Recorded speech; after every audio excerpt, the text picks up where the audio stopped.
in 2010. If growth starts to fade, you're going to see Bernanke really step it up with more quantitative easing. Right. I mean, what does that mean for the dollar? What's going on with the euro today? With Greece all of a sudden in, you know, all sorts of trouble. Not one European country is meeting their goal in terms of their deficit. Okay. All these companies, all these countries are just printing money hand over fist.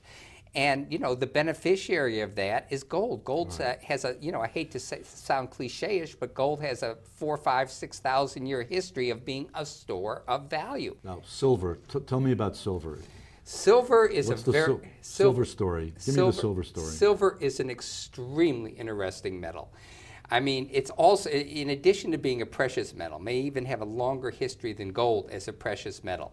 And one, obviously, because of its price, it's more easily for the typical investor to accumulate and buy silver coins. It's also a remarkable, and I use that word advisedly, a remarkable industrial metal. Its properties are, you know, totally unique. It's the best electrical conductor in the world. Better than copper. It's the best thermal conductor in the world. And because of these unique properties, it finds itself in a lot of things you wouldn't suspect. One of the things you look at is how much you're using relative to how much silver there is in the ground. Right now, that ratio is 10 to 1. That means that you're using 10 times more silver. Every year, we've been mining about 1/10 of the reserve base of silver. Oh my God. That's scary. That is frightening. That means that we have to increase this resource dramatically, or else we're just going to run out of silver.